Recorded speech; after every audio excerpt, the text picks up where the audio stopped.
Bonjour et bienvenue dans l'hebdo de la performance. Aujourd'hui, dans cet épisode, on va encore parler des conciergeries et comment signer leurs 5 prochains contrats. Il y a des conciergeries qui galèrent à signer un contrat par trimestre. Et il y en a d'autres qui en signent régulièrement, sans démarcher comme des forcenés, sans brader leurs commissions, sans courir après chaque propriétaire.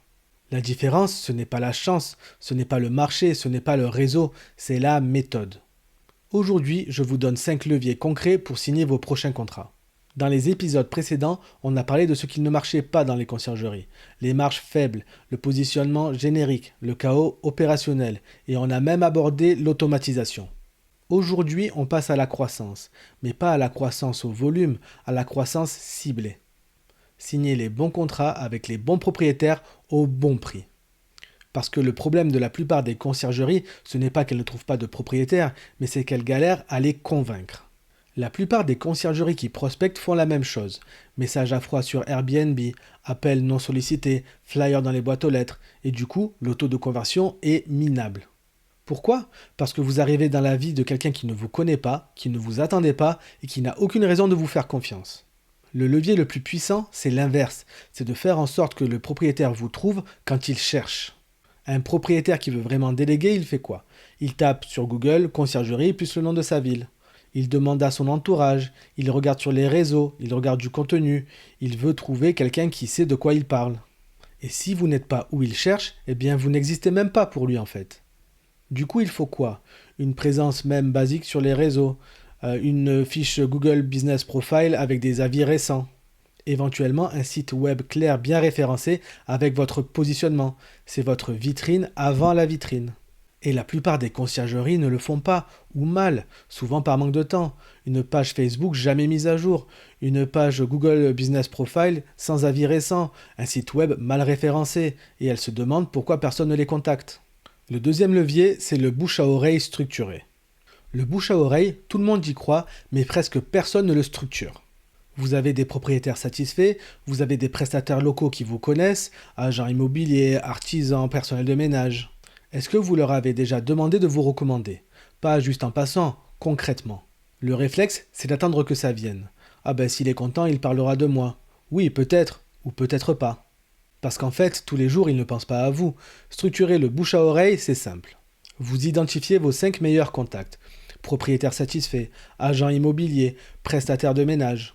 Et vous leur dites clairement, si vous croisez un propriétaire qui veut déléguer, parlez-lui de moi. Voilà ce que je fais, et voilà pour qui c'est adapté. C'est pas agressif, c'est clair, et ça plante des graines qui germent sans que vous ayez à courir. Un agent immobilier qui vend une résidence secondaire, c'est un client potentiel pour vous. Et si, quand il fait sa vente, il pense à vous, alors vous n'avez même plus besoin de prospecter. Le troisième levier, c'est les 5 premières minutes. Quand un propriétaire vous contacte, par mail, par téléphone ou en rendez-vous, vous avez 5 minutes pour le convaincre. Pas 5 minutes pour vendre, 5 minutes pour lui montrer que vous comprenez sa situation. Et la plupart des conciergeries fait l'erreur inverse. Elles parlent d'elles. On s'occupe de tout, on optimise vos revenus, on est sur toutes les plateformes. Le propriétaire s'en moque. Ce qu'il veut savoir, c'est si vous avez compris sa situation à lui. La bonne approche, c'est d'abord de poser des questions. C'est quoi votre type de bien ? Sur quelle plateforme il est actuellement ? C'est quoi le problème que vous rencontrez ? Quelle est votre projection de chiffre d'affaires dans l'année ? Qu'est-ce que vous attendez concrètement ? Et là, vous écoutez, vraiment, et vous répondez à ce qu'il vous dit. Vous ne déroulez pas votre script commercial. Un propriétaire qui se sent compris, signe. Un propriétaire à qui on déroule une plaquette commerciale hésite, même si vous avez une super offre. Le levier numéro 4, c'est de prouver avant de promettre. Après le premier contact, la plupart des conciergeries envoient un mail avec leurs tarifs et leur liste de services. Et là, du coup, tout se ressemble. On revient à l'épisode sur le positionnement des conciergeries. Ce qui fait signer un contrat, ce n'est pas une liste de services, c'est la preuve. Montrer un résultat concret, un taux d'occupation sur un bien similaire, un revenu mensuel moyen, des avis voyageurs, un témoignage de propriétaire, même un avant-après. Le propriétaire ne veut pas croire que ça va marcher, il veut voir que ça a déjà marché. Et si vous n'avez pas encore de résultats à montrer, eh bien montrez-lui votre méthode. Et pas une méthode théorique, montrez-lui clairement ce que vous allez faire sur son bien, étape par étape. La première semaine, on fait ça. Le premier mois, voici ce qu'on met en place. Voilà comment on suit nos résultats. Et voilà tout ce que vous recevrez chaque mois dans le rapport mensuel. Un propriétaire qui voit un plan précis signe. Un propriétaire qui entend on gère tout mais avec énormément de flou autour, il hésite. Le levier numéro 5, c'est de qualifier avant de signer. C'est le dernier levier et c'est celui que personne ne veut entendre. On a déjà abordé le sujet.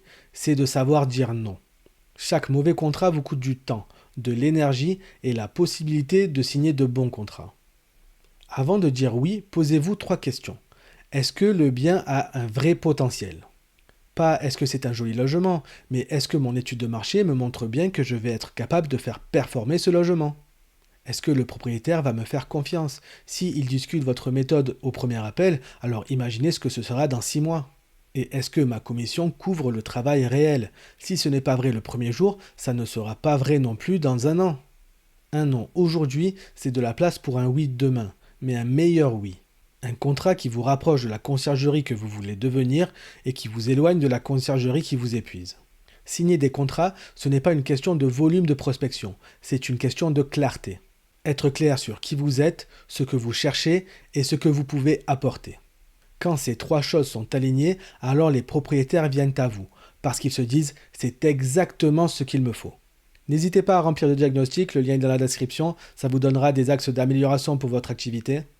Dans le prochain épisode, on va parler de la différence entre gérer un logement et faire performer un logement. Parce que la plupart des conciergeries font le premier et passent à côté du deuxième. Je vous souhaite une super semaine et vous dis à très bientôt pour un nouvel épisode de l'Hebdo de la Performance.